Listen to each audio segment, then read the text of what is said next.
Sir నమస్కారం sir. నమస్తే అండి. సార్ 'పెదరాయుడు' సినిమా మోహన్ బాబు గారి కెరీర్‌లోనే ఒక మైలురాయిగా నిలిచిపోయిన చిత్రం అది. అప్పట్లో ఒక సెన్సేషన్ క్రియేట్ చేసింది. సో, ఆ ప్రభంజనానికి ఇప్పుడు 30 సంవత్సరాలైతే కంప్లీట్ అయిపోయింది సార్. మరి 30 ఏళ్ల నిన్న ఈ నేపథ్యంలో ఆ సినిమా విశేషాల గురించి సార్ మీ మాటల్లో. సినిమా విశేషాలేం కాదండి. ఆ సినిమా ఆడియన్స్‌కి చాలా ఎమోషనల్‌గా కనెక్ట్ అయింది అప్పుడు. ఈ సినిమా అలాగే 'బిగ్ బాస్' ఇవి 2 ఒకే రోజు రిలీజ్ అయినాయి. ఆ సినిమా డిజాస్టర్ అయింది. ఇది పెద్ద హిట్ అయింది. రెండోది ఇది తమిళ్ నుంచి రీమేక్ చేసిన సినిమా.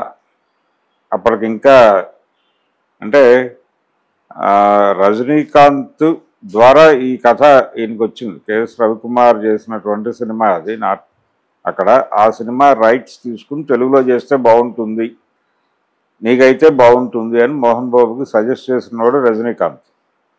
అలా అది తీసుకుని తనకు అడాప్ట్ చేస్తూ సత్యమూర్తి గారితో స్క్రిప్ట్ రాయించుకుని రవిరాజా పినిశెట్టి గారి డైరెక్షన్లో ఈ సినిమా తీశాడు ఆయన.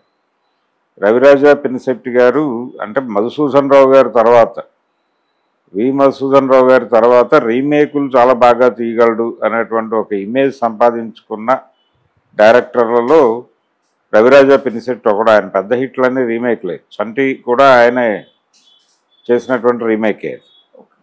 అలా రవిరాజాతో రీమేక్ చేస్తే హిట్ అవుతుంది అని చాలామంది ప్రొడ్యూసర్లు కథలు వేరే భాషల్లో పట్టుకొచ్చి ఈయనకి అప్పచెప్పేవాడు. ఆయన సెలెక్టివ్గానే వెళ్ళేవాడు.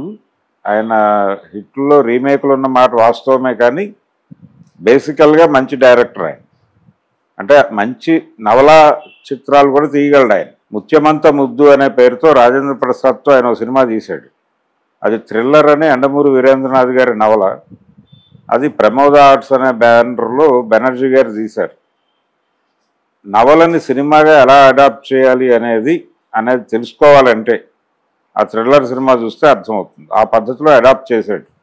అలాగే ఈ తమిళ సినిమా ఏదైతే నాట్యమయ్యని కొన్నారో వీళ్ళు, ఆ కథని తెలుగుకి ఎలా అడాప్ట్ చేయాలి అనే దగ్గర రవిరాజా చేసినటువంటి కృషి చాలా కనిపిస్తుంది ఈ సినిమాకి సంబంధించి, పెదరాయుడికి సంబంధించి. అలా ఈ సినిమాలో ఈ పెదరాయుడు తండ్రి పాత్ర ఎవరు వేయాలి, పాపారాయుడుగా పెట్టారు ఆ టైటిల్. అంటే ఆ క్యారెక్టర్కి పేరు పాపారాయుడు అని డిసైడ్ చేశారు. ఈ పాపారాయుడు అని డిసైడ్ చేయడం వెనకాల ఎన్టీ రామారావు గారి 'సర్దార్ పాపారాయుడు' అనే సినిమా ఇన్ఫ్లుయెన్స్ ఉంది. అంటే కొంచెం రజనీకాంత్ స్ట్రైచర్కి తగ్గ పేరు పెట్టాలన్నప్పుడు వాళ్ళకి అది దొరికింది, అది పెట్టేశారు. అది రజనీకాంత్ క్యారెక్టర్ ఈ సినిమాకి చాలా హెల్ప్ అయింది. పెదరాయుడు విజయంలో ఆయన పాత్ర కూడా ఉంది. అలాగే మోహన్ బాబు చేసినటువంటి 2 క్యారెక్టర్లు డ్యూయల్ రోల్ చేశాడు అందులో. ఆ 2 పాత్రల్లో పెదరాయుడు క్యారెక్టర్కి అలాగే ఇక్కడ ఆవేశపడకుండా పెదరాయుడు క్యారెక్టర్ సెటిల్డ్గా ఉంటుంది.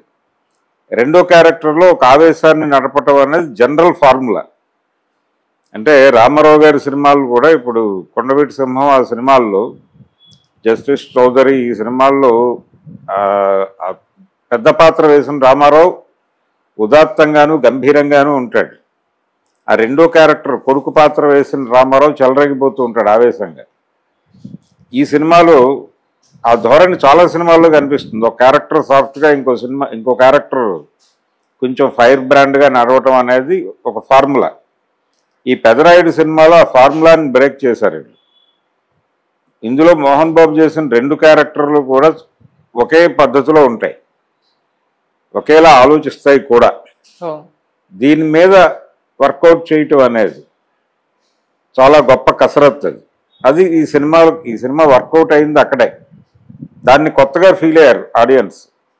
అంటే ఇతని చుట్టూ ఉండే క్యారెక్టర్లు, ఆయన చుట్టూ ఉండే క్యారెక్టర్లు చేసేటువంటి ప్రవర్తనని, మాట్లాడే మాటలని కూడా వాళ్ళు చాలా సమధర్మంగా తీసుకుంటారు. అవతల వాళ్ళ పట్ల విపరీతమైన గౌరవభావం చూపిస్తారు. పర్సనల్గా 2 క్యారెక్టర్లకి ఒకరి పట్ల ఒకరికి చాలా గౌరవం ఉంటుంది. అది ఎక్కడా బ్రేక్ అవ్వదు. దాన్ని నిలబెడుతూ తన చుట్టూ ఉన్న వాళ్ళని కూడా సంతృప్తి పరుస్తూ వాళ్ళు ఎలా ఉన్నారు, ఎలా జీవించారు అనే పాయింట్ మీద ఎక్కువ కసరత్తు జరుగుతుంది పెదరాయుడు సినిమాలో. అందుకని ఆ డ్యూయల్ రోల్ బాగా వర్కౌట్ అయ్యి సినిమా హిట్ అవడానికి అదే కారణం. ఓకే. ఈ పాత్ర చుట్టూ వీళ్ళు నడిపినటువంటి ఇప్పుడు సౌందర్య క్యారెక్టర్ ఇతన్ని డైవర్ట్ చేయడానికి చేసే ప్రయత్నాలు, ఈ డైవర్షన్ స్కీమ్స్ ని పెదరాయుడు అర్థం చేసుకునే పద్ధతి, ఇవి ఆడియన్స్కి బాగా హుకింగ్గా అనిపించింది. అలాగే ఆయన దగ్గరికి వచ్చినటువంటి పెదరాయుడు దగ్గరికి వచ్చేటువంటి కేసులు, ఆయన జడ్జిమెంట్ చెప్పే పద్ధతి, తన మన చూడకుండా మాట్లాడే పద్ధతి, నిజానికి ఆ తరహా కథ ఒకటి వచ్చి ఉంది అంతకుముందు తెలుగులోనే. బొబ్బిలి బ్రహ్మన్న అనే పేరుతో రాఘవేంద్రరావు గారు కృష్ణరాజు గారితో తీసినటువంటి సినిమాలో కూడా 2 క్యారెక్టర్లు ఉంటాయి.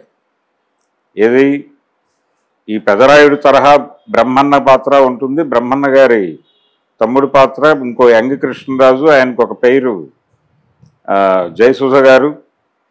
ఇక్కడ పాటలు, అక్కడ ఎమోషన్స్, ఇలాగే నడుస్తుంది కదా. కొడుకు పాత్ర అందులో, ఇక్కడ తమ్ముడు పాత్ర. ఇలా ఆ ధోరణిలో ఒక సినిమా చూసినప్పటికీ తెలుగు ప్రేక్షకులు ఈ సినిమాకి బ్రహ్మరథం పెట్టారు. బొబ్బిలి బ్రహ్మన్న ఏ స్థాయిలో హిట్ అయిందో ఆ రోజుల్లో, ఈ పెదరాయుడు సినిమా దాన్ని మించి అప్పటికి ఉన్నటువంటి రికార్డులను బద్దలు కొట్టి నడిచింది. ఇది ఎందుకు ఇలా హిట్ అయింది అంటే ఇదే పాయింట్.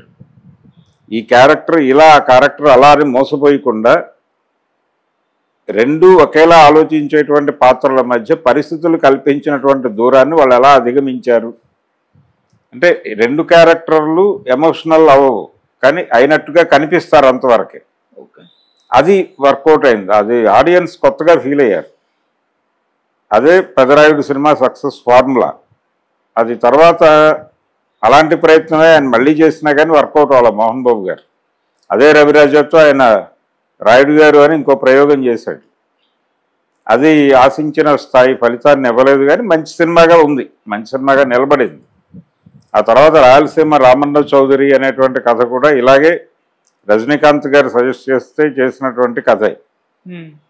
అది నేరుగా ఆయన సురేష్ కృష్ణే డైరెక్ట్ చేశాడు ఆ సినిమాని. చేసినప్పటికీ అది కూడా ఒక మిక్స్డ్ ఫలితాన్ని ఇచ్చింది. రవిరాజతో మోహన్ బాబుకి మంచి హిట్స్ ఉన్నాయి. అలాగే ఎం ధర్మరాజు ఎంఏ అనే సినిమా కూడా రవిరాజా చేసిన సినిమాని, అది రీమేకే. అది కూడా ప్రాపర్గా వర్కౌట్ అయింది మోహన్ బాబుకి. అలా మోహన్ బాబు హీరో అయిన తర్వాత కొన్ని ఫ్లాపుల మధ్య అల్లుడు గారు ఎలా నిలబెట్టిందో ఆ రోజుల్లో, రాఘవేంద్రరావు గారి డైరెక్షన్లో వచ్చిన అల్లుడు గారు ఎలా మోహన్ బాబుని, అంటే ఆయన ప్రతిజ్ఞ తర్వాత హీరో అయ్యి మళ్ళీ విలన్ వేషాలు వేయటానికి వెళ్ళిపోయిన తర్వాత మళ్ళీ హీరోగా నిలబెట్టిన సినిమా అల్లుడు గారు. అల్లుడు గారు తర్వాత ఈయన ఇమేజ్ని ఆకాశానికి తీసుకెళ్లిన సినిమా పెదరాయుడు. ఆ పెదరాయుడు తర్వాత చేసినటువంటి ప్రయోగాలు కొన్ని కలిసి వచ్చినాయి, కొన్ని కలిసి రాలేదు. కానీ నటుడుగా ఆయన ఫెయిల్ అయిన సందర్భాలు తక్కువే మోహన్ బాబు. ఈ సినిమాలో పెదరాయుడు క్యారెక్టర్లో ఆ గంభీరత, అంతకు ముందు రెఫరెన్స్కి ఆయనకి రజనీకాంత్ ఆ సినిమాలో చేసినటువంటి క్యారెక్టరే రెఫరెన్స్ అనుకుంటే, రజనీకాంత్ కనిపించిన ధోరణిలో మోహన్ బాబు కనిపించాడు. మోహన్ బాబు కొంచెం డిఫరెంట్గా కనిపిస్తాడు. పాపారాయుడికి పెదరాయుడికి మధ్య ఆ వేరియేషన్ తీసుకురావడం కోసం డైరెక్టర్ చాలా కష్టపడ్డాడు. ఇలాంటి సినిమాల్లో జనరల్గా అదే తరహా గెటప్ వేసి తోసేస్తారు ఈ క్యారెక్టర్ని కూడా. కానీ అది చేయలే రవిరాజా. ఆ క్యారెక్టర్గానే ఉంటుంది, ఈ క్యారెక్టర్గానే ఉంటుంది. ఎక్కడ రెండింటినీ ఒకే క్యారెక్టర్గా మార్చే ప్రయత్నం చేయలేదు. తర్వాత ప్రతి క్యారెక్టరు కూడా ఈ సినిమాలో రియాలిటీ తెలిసిన తర్వాత రియాక్ట్ అయ్యి ఒక చిన్న కన్ఫెషన్ లాంటిది ఇస్తారు. ప్రతి క్యారెక్టర్కి పెట్టాడు. అది బ్యాడ్గా అనిపించే ప్రతి క్యారెక్టరు కన్ఫెస్ అవుతుంది సినిమాలో. ఇది కొంచెం ఆడియన్స్ని కరెక్ట్ చేసింది. ఇలా ఈ పాయింట్స్ అన్నీ ఉండటం వలన పెదరాయుడు సినిమా, అది తమిళ్లో హిట్ అయినా తెలుగులో అంత పెద్ద విజయం సాధించినా ఈ పాయింట్స్ అన్నీ ఉన్నాయి దానిలో. అందుకని మోహన్ బాబు గారికి అంత పెద్ద విజయం సాధ్యమైంది.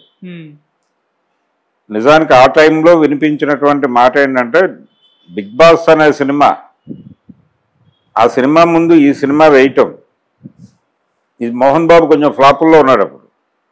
ఈ ఫ్లాపుల్లో ఉన్నటువంటి మోహన్ బాబు అంటే ఆయన కేఎస్ ప్రకాష్ గారితో ఒక సినిమా తీశాడు, చలసన్ గోపి ప్రొడ్యూసర్గా, అది ఆడలేదు. అంతకుముందు ఒక ప్రయోగం చేశారు, అది ఆడలేదు. ఆ క్రైసిస్లో వచ్చిన సినిమా ఇది చిరంజీవి సినిమా మీద వేస్తున్నాడు, ఆయన హిట్ ట్రాక్లో ఉన్నాడు. ఈ టైంలో అతని మీద సినిమా వేయటం కరెక్టా అనేది ఒక చర్చ జరిగింది. కానీ తను సాహసించి ఒక అడుగు ముందుకు వేశాడు. వేసిన తర్వాత సినిమా రిజల్ట్ ఈ సినిమాకి పాజిటివ్గా రావటం, ఆ సినిమాకి నెగిటివ్గా రావటం, ఇన్ని జరిగి అతను ఒక రకంగా మళ్ళీ మోహన్ బాబు తిరిగి అల్లుడు గారి తర్వాత హీరో అయిన తర్వాత మళ్ళీ ఆయనకు ఒక పెద్ద రేంజ్కి తీసుకెళ్లిన సినిమా అయితే పెదరాయుడు. పెదరాయుడు తర్వాత ప్రతి సినిమాని ఆ స్థాయిలోకి తీసుకెళ్లాలని ప్రయత్నం చేశాడు, కానీ ఏ కారణం చేతో అది అలా వర్కౌట్ అవ్వాలి.